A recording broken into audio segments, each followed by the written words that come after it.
निवडणूक लढवत आहे. नमस्कार. सौ संगीता दीपक गिरे, झिंगाबाई टाकळी, प्रभाग क्रमांक 11, निवडणूक. नमस्ते, ममता बजरंग ठाकूर, प्रभाग क्रमांक 11 से कम. भाऊ काय सांगणार काय काय विकासाचे मुद्दे नेमके लक्षात घेऊन ही निवडणूक आपण आमचा हा जो प्रभाग आहे हा नागपूरचा सर्वात शेवटचा प्रभाग आहे आणि वाढता प्रभाग आहे. आणि दुःख असं वाटते की 65 वर्षामध्ये इथल्या नगरसेवकांना कधी वाटलं नाही की आपला गाव शहरासारखं दिसलं पाहिजे. आम्ही 4 नगरसेवक निवडून आलो. मी याच्या अगोदर जाफरनगरमधून पहिल्यांदा भाजपच्या सीटून निवडून आलो. 65 वर्षाचा रेकॉर्ड तुटला. मग मी अभ्यास केला का हा प्रभाग वोट का नाही देत. आमचे लोक आमच्या घरी एका दोघांच्या कार्यकर्त्याच्या घरी जाऊन आपली प्रचार यात्रा थांबत होते. मग आम्ही विचार केला का गोरेवाडासारखा मागासलेला भाग आहे, लोक रस्त्या खड्ड्यासाठी रडतात पण त्यांच्या घरासमोर रस्ता आहे, पण ज्यांच्या घरासमोर रस्ताच नाही. आम्ही त्याचा अभ्यास केला आणि एक मला गर्व वाटते का ज्या गोरेवाडाला मी 10 वर्ष पहिले गेलो होतो तर रस्त्यावर स्कूटर ठेवून पैदल जाणं पडलं होतं. माझी रजनी पांडे म्हणून कार्यकर्ता तिच्या घरी. आज संपूर्ण गोरेवाडामध्ये तुम्ही कार घेऊन फिरा अशी परिस्थिती आम्ही बनवली. पण दुसरं दुर्दैव असं की 65 वर्षापासून घाट वाढत पडला होता. घाटासाठी कोणाचंच वाटलं नव्हतं का घाट व्हावं. मी 2.5 करोड रुपये संगीताने काही पैसे दिले, त्याच्यातून घाट आम्ही चालू केला. आणि नागपूर शहरातला पहिला घाट आहे का तिथं लाकडं फ्री आहे. तिसरा विषय होता या भागामध्ये सिमेंट रस्ते होते. सिमेंट रस्ते आम्ही झिंगाबाई टाकडीचा सिमेंट रस्ता केला संगीताच्या माध्यमातून. गोरेवाडा रस्ता मी माध्यम केला आणि नितीन गडकरीला फक्त शब्द बोललो तर 17 करोड रुपये गोरेवाडा रस्त्याकरता दिला. अबाब कॉलनी टू पटेल नगर हाही सिमेंट रस्ता आम्ही केला. झिंगाबाई टाकडीमध्ये एक खूप मोठा भीषण विषय होणार आहे. झिंगाबाई टाकडीमध्ये 600 लेआउट एका रस्त्यावर आले आणि त्या रस्त्याची लांबी फार कमी आहे. मग आम्ही विचार केला संगीता आम्ही डोळे लेआउटचा पूल बांधला. तिथे काही झोपड्या होत्या, त्यांना आम्ही त्या झोपड्या तोडून एसआरची बिल्डिंग दिली आणि तो पूल बांधला. म्हणजे आता झिंगाबाई टाकडीला 2 हे झाले. तिसरा 1 करोड 30 लाख रुपये मी एनआयटीतून आणि बावनकुळे साहेबांनी 5 कोटी देऊन आम्ही मोनोपोल केले आणि 1 करोड 30 लाख मी एनआयटीतून दिले आणि बाकी कॉर्पोरेशन एनआयटी या करणार होते. आमची सरकार गेली, रस्ता गेला. तो एक रस्ता झाला. तर झिंगाबाई टाकडीचा तिसरा रस्ता चालू होते आणि झिंगाबाई टाकडीमध्ये गेल्यावर असं वाटते की आमच्या गावावर अन्याय झाला आहे. इकडे जंगल आणि पाण्याचा पुरवठा आम्ही नागपुरात करतो म्हणून इथं कॉलन्या डेव्हलप झाल्या म्हणून आमच्या चौकातला व्यापारी हा खाली बसला. आणि झिंगाबाई टाकडीमध्ये गेल्यावर जिलेबीवालावर जिलेबी विकत असतो हे पाहून मला खंत वाटली. मग असं वाटलं का झिंगाबाई टाकडीचा विषय भेटते आणि माझ्या बोरगाचं मार्केट वाढते म्हणून आम्ही तो रस्ता करायचा प्रयत्न केला. एक छोटं उदाहरण देतो नगरसेवकाची कल्पना कशी असावी. आपण आद्य देवत गणपती बसवतो आणि नेऊन फेकतो अक्षरशः. मला ते बरं नाही वाटलं. छोटसे 10 लाख रुपये घेतले. अर्चना पाठक मी यांनी ठरवलं एक गोरेवाडाचं सिपेजचं पाणी जे स्वच्छ आहे तिथे आम्ही 10 लाखच लावले, जास्त नाही. पण तिथे विसर्जनाची व्यवस्था केली. आज मला गर्व वाटते का तिथे छठपूजा, दुर्गापूजा आणि गणपती विसर्जन इतक्या मोठ्या प्रमाणात होते की एक धार्मिक स्थळ तयार झालं. मला एक नगरसेवक भेटला होता माझी, आमच्या पक्षाचा नव्हे. त्यांनी मला आल्यावर भूषण म्हणजे इतके कामं केले तितके कामं केले. म्हणलं नगरसेवक झाल्यावर कामं करणंच पडते. आपल्या जीवनात आल्यावर आपण काय मोठं केलं ज्याला लोक जन्मावर आठवण ठेवते. म्हणजे का केलं तुझं. म्हणलं डोळे लेवटच्या पुलावर जाशील तर आठवण. गिट्ट्यांपासून गोरेवाड्याला निघत 2 शिवादीन पण भूषण शिंदेनं बनवलं आठवण.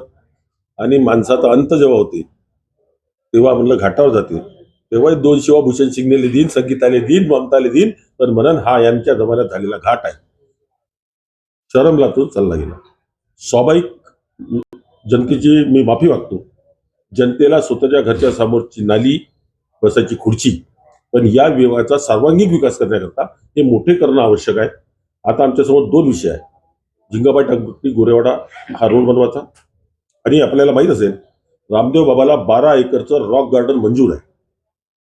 पण आम्ही 2.5 वर्ष कोरोना 3.5 वर्ष नगरसेवक नसल्यामुळं त्याच्यात हात टाकला नाही, कधी मोठा हात लागतो. आता आमचे देवेंद्र फडणवीस, मान्य नितीनजी गडकरी, मान्य बावनकुळेजी, आमचे शहराचे अध्यक्ष दयाशंकर तिवारी, आम्हालाही खूप आमच्यासाठी भाग्य आहे का 3.5 वर्ष नगरसेवक नसल्यावर असं वाटलं नाही का आम्हाला नगरसेवक नाहीये. या गल्लीत तर त्या गल्लीत आमचे कामं चालू आहे. त्यांच्या माध्यमातून आम्ही 2-3 मोठे मोठे विषय बनवू आणि डांबरीकरण बंद करून आम्ही प्रत्येक क्षेत्रात सिमेंट रस्त्याचं प्रोविजन करू. सिमेंट रस्ता एक वेळा झाला तर निदान तो 20 वर्ष खराब होत नाही. डांबर एका बरसातीतून दुसऱ्या बरसातीत गड्डा पडते. झिंगाबाई टाकडीमध्ये संगीताने फार चांगले केलं आहे. कमी झालं पण जिथे ते सिमेंट रस्ते गेल्यावर रस्त्याची लांबी रुंदी पण मोठी होते आणि दिसायला फार सुंदर दिसते. या क्षेत्रात निवडून आल्यावर 20 ते 30 रुपये रेट होते. आज या क्षेत्राचे 3,500 रुपये रेट झाले. याचा मला गर्व आहे. निवडणूक झाल्यामुळे आणि प्रशासक बसल्यामुळे भ्रष्टाचार महानगरपालिकामध्ये झालेला आहे, काय सांगा? प्रशासक बसल्यामुळे आणि नगरसेवक नसल्यामुळे मी एनआयटीचा एक गोष्टीला विरोध करतो. का नागपूर महानगरपालिका तुमच्यापेक्षा चांगली तिथे 150 लोक निर्णय घेतात. मी ट्रस्टी होतो 8 वर्ष आणि एनआयटीला 5 लोक निर्णय घेतात. मला एनआयटीचं करप्शन पूर्ण समजलं. त्याच्यावर मी सांगतो की महानगरपालिकेमध्ये सरकार नसल्यामुळं भयंकर मोठ्या प्रमाणात करप्शन झालं. मी स्वतः धंदेवाईक माणूस आहो. मलाही लपून पैसे देऊन काम करणं पडले. जर पैसे राहिलं तर ते कायद्याचा चकोळी काढतात, पण त्याच्यासाठी जनप्रतिनिधी राहिला. मी 8 वर्ष एनआयटीला होतो आणि एनआयटी ट्रस्टीची गरिमा तिथे बदलली. असं वाटत होतं का मी नगरसेवक होताना एनआयटी ट्रस्टीच्या रूममध्ये गेलो, असं वाटलं की खूप मोठा माणसाचा रूम आहे. मी त्याला आम बनवलं आणि शेवटच्या माणसाला भेटायची मी संधी दिली. 25,000 RL डिमांड विदाऊट दलाल ला न सांगता डायरेक्ट पोस्टात टाकले, मान्य केले. काँग्रेसला सोडून कार्यकर्ते भाजपामध्ये प्रवेश घेतला, काय सांगा? ज्यांची नीतीच नाही या देशात. या देशामध्ये स्वतंत्र झाल्यावर एका देशात 2 राज्य लोकांना समजलं. काश्मीर आणि कोणाचा फायदा झाला काश्मीरमध्ये? तिथल्या मोमेडियन जनतेचा. जर काश्मीर दिलेल्या कोणत्या भारतीय लागत होतो, भारताचा देशद्रोही आहे. ज्या मोमेडियन माणसाची काश्मीरमध्ये रुपयाला भावाला जमीन जात नव्हती, आज तिथे करोड रुपये दिले, फायदा कोणाचा झाला? ज्या मुस्लिम बाया 3 तलाक नंतर त्यांना ज्या वेदना होत होत्या त्या सरकारने केल्या. राम मंदिर भारत स्वतंत्र झाल्यावर आपल्या भारतात आपला अध्यादेवाचं राम मंदिर निर्माण शकलं, ते मोदीजींनी केलं. कोरोना काळामध्ये या देशामध्ये 135 कोटी राहून ज्या पद्धतीनं अन्नधान्य पुरवलं, लस पुरवली, त्याला पाहून काँग्रेसला काही दिवसामध्ये पर्टिक्युलर काही समाजातले लोक ओटा देतात, पण त्यांच्याच लक्षात आल्यावर यांना टाटा बाबा करायचे आहे. भूषण सिंगने यावेळेस लढला. मी माझ्या पोराला लढणार म्हटलं. संगीत आपल्या पोराला नाही देत, नितीनजी आपल्या पोराला देत, देवेंद्रनं तर एकच पोरगी काही विषयच नाही ठेवला. आमच्या पक्षामध्ये संस्कृती आहे म्हणून जनतेतला आम माणूस हा बीजेपीत येत आहे. मी बोरगावातला ऑटोच्या मागं बिल्ल्यासाठी धावणारा पोरगा नागपूर इम्प्रुव्हमेंटचा ट्रस्टी होऊ शकतो. हे स्वप्न माझ्या भाजपनं मला पूर्ण केलं. मग काय सांगणार? आज फॉर्म भरायला आपण गेले, खूप धुमाकूळ होता, सर्व कार्यकर्ता होते, जल्लोष होता, काय सांगणार? एक आम्हाला दुःख वाटलं. काल आमच्या पक्षामध्ये तिकीट मागणाऱ्याची संख्या खूप होती. मी कालपासून डिस्टर्ब होतो का मला भेटली, मला आनंद, पण हिच्या मनात किती दुःख असं. हिनी पार्टी वाढवली, मिनी पार्टी वाढवली. पण एक तुम्हाला सांगतो, सकाळी संध्याकाळपर्यंत राग होता आणि सकाळी त्यांचा राग गेला. हो, फॉर्म भरायला आले, डोळ्यातून अश्रू पाडले आणि फॉर्म भरायला आले. एवढी चांगली संस्कृती दुसऱ्या पक्षात भेटूच शकत नाही. आज गौरती, अर्चना पाठक, रजनी पांडे, रेखा दैने ज्यांच्या तिकिटा कटल्या आणि ह्या रेसमध्ये होत्या, कदाचित त्यांचंही नाव आलं असतं, पण तरी त्या फॉर्म भरायला आला. हे संस्कृती आमच्या भाजपची आहे. हे काँग्रेसमध्ये पाहायला नाही भेटत. गटबाजीचं राजकारण, नितीनजीचा गट नाही ना देवेंद्रचा गट नाही, भारतीय जनता पार्टीचा एकच गट आहे. हे आमच्या पक्षात शिकवलं. आता निवडणूक आहे, निवडणुकीमध्ये आपल्याला माहिती आहे विरोधी पक्ष आमिष देणे, पैसे देणे, वेगवेगळ्या प्रकारचे प्रलोभन देणे, अशा प्रकारचे कामं करतात आपली म्हणजे विजयकरिता. मी सांगतो, मी देवेंद्र फडणवीसनी जेव्हा मला म्हटलं जाफरनगर लढ, हा 65 वर्षानंतर पहिल्यांदा कमळ फुलला. नंतर इथे बीजेपी कधी जिंकून नव्हती. मी 133 मतांना आलो. मी पैसे नाही, काही नाही, 1500चा लीड घेऊन झिंगाबाई टाकडीमध्ये गेलो. लोक पैसे दारूने 2 दिवस वाजतात, लोक कामही बघतात. काल एका कॅन्डिडेटची तिकीट कटली, गोरेवाड्यात गेल्यावर त्यांनी नाव घेतलं का भूषण शिंदेनेही कामं केली आहे. कामाच्या भरोश्यावर आम्ही जगतो. आमचे कार्यालय सकाळी 7 पासून तर रात्री 12 पर्यंत चालू राहतात. हे आमची ओळख आहे. दीदी, क्या कहेंगे आपने इस चुनावी मराठी या निवडणुकीच्या रिंगणात आपण पण उतरलात, काय सांगाल? कशा महिलांना आपण जोश देणार आणि महिलांसाठी आणखी काय करणार, काय सांगाल? मला प्रभाग क्रमांक 11 ब मधनं परत भारतीय जनता पक्षाने उमेदवारी दिली. ही माझी तिसरी संधी आहे आणि या संधीसाठी सर्वप्रथम मी आपल्या नेत्यांचं खूप खूप मनापासून आभार मानते की त्यांनी जो माझ्यावर विश्वास टाकला त्या विश्वासाचं मी नक्कीच सोनं करेन. माझ्या प्रभागात मला सर्वात सुरुवातीला जेव्हा उमेदवारी दिली तेव्हा 2012ला उमेदवारी दिली. म्हणजे मी कुठल्याही पक्षाची नेतृत्व न करता भाजपमध्ये गेल्यानंतर एक साधारण मला कुठल्याही मोठ्या नेत्याचा माझ्यावर हात नव्हता किंवा साथ नव्हता, परंतु माझ्या कामाची ओळख पाहून त्यांनी मला उमेदवारी दिली आणि जनतेने तेवढ्याच भरभरीने तेवढ्याच मताधिक्याने मला निवडून सुद्धा दिलं. पण त्यांचं एक ऋण माझ्यावर होतं म्हणून मी प्रभागात सर्वत्र म्हणजे विकास करण्याचा प्रयत्न केला. मी असं म्हणणार नाही की 100% विकास झाला, पण 80% विकास करण्यास मला त्याच्यात यश आलं आणि मला त्यावेळेस आमचे आमदार माननीय सुधाकररावजी देशमुख यांची साथ मिळाली. त्याच्यामुळे माझा प्रभाग हा अगदी माती होता पूर्ण सर्वत्र. जवळजवळ 400 लेआउट झिंगाबाई टाकळीचे. त्याच्यामध्ये आउटर भागाचा लेआउट सर्वत्र खडीकरण, गडर लाईन, विद्युत पोल आणि टँकरवर डिपेंड प्रभाग होता. टँकरनी पाणी यायचं. तर मला ते सर्वात प्रथम म्हणजे त्या 5 वर्षामध्ये मला टँकरमुक्त प्रभाग करण्याची संधी मिळाली. त्याचबरोबर खडीकरणसुद्धा झाले, डांबरीकरणसुद्धा झाले.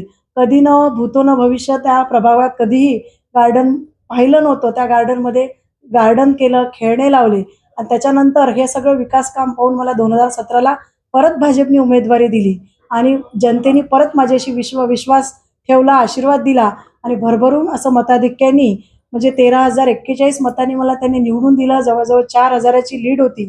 कारण त्यांचा विश्वास होता की आता जो प्रभाग हातात आलेला आहे आणि विकास झालेला आहे तर हा विकास निरंतर व्हावा. म्हणून सोबतच गोरेवाडा सुद्धा जुळला. भूषण भाऊ, संदीप भाऊ, अर्चनाताई आणि मी अशी 4 चौघांनाही भरभरून मताधिक्याने निवडून दिलं. चौघांची साथ होती आणि आत्ताच सांगितलं की सर्वात मोठे काम म्हणजे त्या पिरियडमध्ये आपण हाय टेन्शन लाईन वर केली, जेणेकरून तो रस्ता धापेवाडा म्हणजे खापरखेडा, काटोल वगैरे जायला आहे त्या जनतेला तर तो सोयीस्कर होईल. त्याचप्रमाणे गोरेवाडा टाकी ही म्हणजे टाकी महत्त्वाची होती. सभागृहामध्ये माझ्यासोबत भूषण भाऊ होते 2012ला. तर आम्ही तो विषय उचलला आणि टाकी केली आणि नळाद्वारे पाणी मिळालं. त्याच्यानंतर मी सर्वात मोठं म्हणजे एक हॉल बनवला आहे, योगा हॉल. त्याच्यात नियमित योगासन होत असतात. आता माझी एक इच्छा आहे की तिथे लायब्ररी करावी आणि ते स्वप्न मी या कार्यकाळामध्ये पूर्ण करेन. त्याचबरोबर महिलांना आदर्श म्हणून पाहिजे तर अहिल्याबाई होळकर यांचं एक भिंतीचित्र आम्ही त्याच हॉलमध्ये तयार केलं. यानंतर सावित्रीबाई फुले, मा जिजाऊ यांचं सुद्धा स्टॅच्यू करून आपण त्यांचे जे त्यांच्याबद्दलची जी माहिती आहे ती त्यांच्यासमोर मुलांना येणाऱ्या पिढीला हे सगळं माहीत व्हावं आणि त्यांच्यापासून काहीतरी शिकण्यासारखं आमच्या महिलांना सक्षमीकरणाचं तर त्यांच्यातलं स्किल ओळखून त्यांच्या हाताला कसं काम आहे. जसं अहिल्याबाई होळकर यांनी त्यांच्या कार्यकाळामध्ये महिलांसाठी एक साडी बनवली होती, महेश्वरी सिल्क म्हणून, म्हणजे ती आजही चालते. अशातलं त्यांना पाहून महिलांना काय शिकवता येईल ही नक्कीच यावर्षी जी संधी मिळाली मला मिळाली तर मी माझ्या महिलांसाठी नक्कीच करेल. आणि जसं नागपूर शहर हे स्मार्ट शहर करतात आहे आमचे नेते माननीय नितीनजी गडकरी, माननीय देवेंद्रजी फडणवीस, माननीय बावनकुळे साहेब, आमच्या शहराचे अध्यक्ष दयाशंकरजी तिवारी. तर मला असं वाटतं की माझा प्रभाग सुद्धा स्मार्ट झाला पाहिजे आणि प्रभाग स्मार्ट करून क्रमांक 1 वर आला पाहिजे अशी आम्ही चौघही जण एकसाथ सोबत फिरून निवडून येऊन चांगला प्रभाग स्मार्ट करण्याचा प्रयत्न करू. काय सांगणार आपल्या प्रभागाकडे मैं तो मुझे प्रभाग 11 से टिकट दी गई है क में, तो मैं पहली बार यहाँ पे चुनाव लड़ रही हूँ। मैं इससे पहले पुलिस लाइन टाकली से माजी नगर सेवक हूँ। वहाँ पे मैंने काफ़ी विकास का काम किया है और लाइट, रास्ते, नल, बुद्ध विहार सब बनवाया है। तो मैं बस यही इच्छा रखती कि अगर जनता मुझे चुन के देंगी तो फिर मैं यहाँ पे भी वैसे ही विकास करूँगी और अपने पार्ट को आगे बढ़ाऊंगी। क्या लगता है